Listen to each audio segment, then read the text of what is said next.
नमस्ते और ओम शांति आप सब श्रोताओं को। आपको स्वागत है फिर से आपके ही इस चैनल पर seek the soul the truth lies within, जिसका लिंक नीचे दिया गया है। अगर आप इंस्टाग्राम में देख रहे हैं तो यूट्यूब का लिंक इस चैनल का उसमें दिया है, जिसमें जाकर कि आप सबसे पहले देख सकते हैं डाइट प्लान जो सबको इम्पोर्टेंट लगता है। साथ ही साथ आप देख सकते हैं वहाँ पर जाकर के योगासन्स, फ्लेक्सिबिलिटी, वेट घटाने की, फ्लेक्सिबिलिटी बढ़ाने की प्रक्रिया, और साथ ही साथ वहाँ पर आप नींद करने की, सही नींद कैसे करें उसके बारे में बताया गया है, क्या खाना क्या नहीं खाना है। और साथ ही साथ रिलेशनशिप्स के बारे में बहुत कुछ वहाँ पे वीडियोस बनाई गई हैं, सारी प्लेलिस्ट में है, सब जाके चेक करें। तो आज के इस 208 दिन के ईश्वरीय वरदान में हम आगे बढ़े। परमपिता परमात्मा आज के वरदान में हमें कहना क्या चाहते हैं और हम शुभ चिंतक कैसे बने, इसके बारे में विस्तार में अब समझेंगे।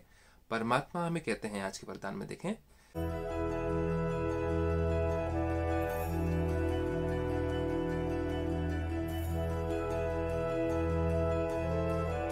सर्व आत्माओं के प्रति स्नेह और शुभ चिंतक की भावना। सर्व आत्माओं, परमात्मा जो है क्रिएटर है, रचयिता सर्व आत्माओं के, मतलब ये, इसका मतलब ये नहीं है कि उन्होंने बैठ करके एक एक आत्मा को बनाया, क्योंकि आत्मा तो अमर अजर अविनाशी है, तो आत्मा को बना नहीं सकते।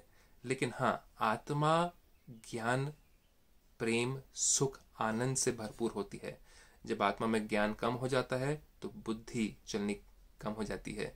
तो परमात्मा हमें रचना मतलब हमें ज्ञान देते हैं। जैसे कि एक लॉयर क्या करता है, बैरिस्टर क्या करता है, एक लॉ कॉलेज में पढ़ाता है तो लॉयर बना देता है। डॉक्टर अगर डॉक्टरी के कॉलेज में पढ़ाता है, मेडिकल कॉलेज में, तो आपको डॉक्टर बना देता है। तो परमात्मा भी हमें क्या करते हैं, बैठ के बनाते नहीं है, लेकिन ज्ञान देकर के हमें उस स्वरूप में बना देते हैं। तो परमात्मा चाहते हैं कि हम भी क्या करें, सर्व आत्माओं को शुभ चिंतक भावना से देखें और सोचें उनके बारे में।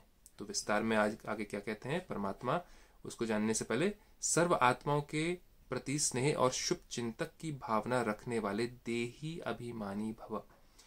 जहां देह अभिमान आ जाता है वहां पर हम अच्छा नहीं सोच पाते, किसी जात के बारे में, किसी देश के बारे में, किसी नागरिक के बारे में, किसी किसी और रिलीजन के व्यक्ति के बारे में।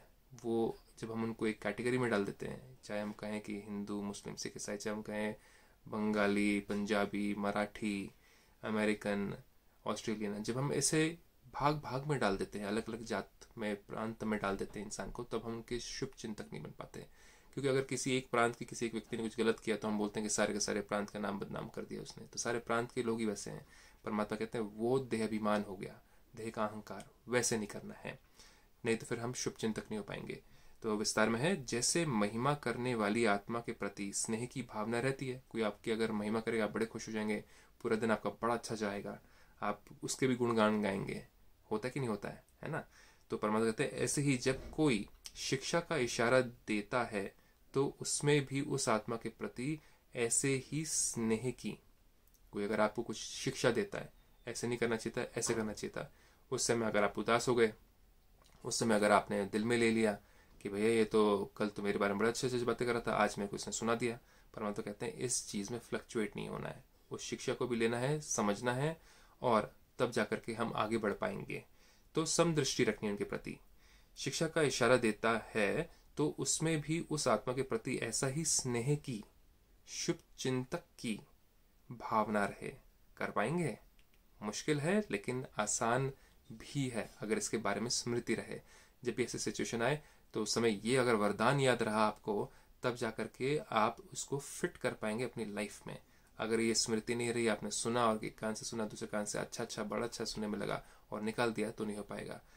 परमात्मा कहते हैं शुभ चिंतक की भावना रहे कि यह मेरे लिए बड़े से बड़े शुभ चिंतक हैं, ये तो मेरे बारे में सोच रहे हैं कुछ अच्छा, मेरे भले के लिए सोच रहे हैं, तभी तो मुझे करेक्ट कर रहे हैं। तो ये अगर आपके अंदर भावना रहे, इस सोच में अगर आप रहे, उल्टी सोच नहीं, ये तो हमेशा मेरे को गिराते रहते हैं, मुझे तो हमेशा ये पोक करते रहते हैं, ये नहीं करो, वो नहीं करो, ऐसे बोलते रहते हैं, वैसे बोलते रहते हैं, परमात्मा कहते हो तो शुभ चिंतक है आपके, ये सोच करके अगर करो तो फिर आपके लिए आपकी उनके प्रति शुभ चिंतन की भावना रहेगी। फिर आगे देखें, परमात्मा कहते हैं ऐसी स्थिति को कहा जाता है देही अभिमानी। तो हम सोल कॉन्शियस, बॉडी कॉन्शियस जो अभी तक हम सुनते आए हैं, ब्रह्म कुमारी में सिखाया जाता है, सोल कॉन्शियस मतलब आत्माभिमान, बॉडी कॉन्शियस मतलब देह अभिमान। ये देह अभिमान मतलब अहंकार आ गया, मेरे को कैसे कह दिया उसने, वो क्या जानता है, उसको क्या पता है, उसने अपने आप को कभी देखा है, वो कैसा है, ये सारी चीज़ें नहीं, वो भी अच्छे हैं, बहुत बहुत धन्यवाद, उन्होंने मेरे बारे में ऐसे सोचा, इसका मतलब वो मेरे बारे में सोचते हैं, मेरी फिक्र करते हैं। आज कितने लोग आपकी फिक्र करते हैं इस दुनिया में, जो लोग आपको करेक्ट कर रहे होते हैं, इसका मतलब वो आपके शुभ चिंतक हैं, ये सोच लीजिए, नहीं तो आप अकेले पड़ जाएंगे। क्यों? क्योंकि हम जो अच्छा अच्छा बोलते हैं, मीठा मीठा बोलते हैं, उनके साथ तो जुड़ जाते हैं, और जो थोड़ा सा कड़वा बोलते हैं उनसे हम दूर हो जाते हैं। उल्टा क्या होना चाहिए कलयुग में, जो कड़वा बोलते हैं उनके साथ में रहो, जो मीठा मीठा बोलते हैं उनसे थोड़ा सा बच करके रहो। तो परमात्मा कहते हैं अगर देही अभिमानी नहीं है तो जरूर अभिमान है। अभिमान वाला कभी अपना अपमान सहन नहीं कर सकता। अगर आपको अपमान फील हो रहा है तो आप चेक करें कि कहीं ना कहीं मेरे अंदर अभिमान है, देह का अभिमान है, देह का अहंकार है, मैं बॉडी कॉन्शियस हो गया हूँ। तो ये चीज़ चेक करें अपने अंदर। यही चीज़ तो सिखाई जाती है ब्रह्मा कुमारी में, ईश्वरीय विश्वविद्यालय में। ये एक स्पिरिचुअल यूनिवर्सिटी है जहाँ पर आकर के हर कोई, हर प्रांत का, हर धर्म का, हर व्यक्ति, एक्चुअली आत्मा, ये चीज़ें तो मायने नहीं रखती, आकर के इस ज्ञान को सीखते हैं, समझते हैं।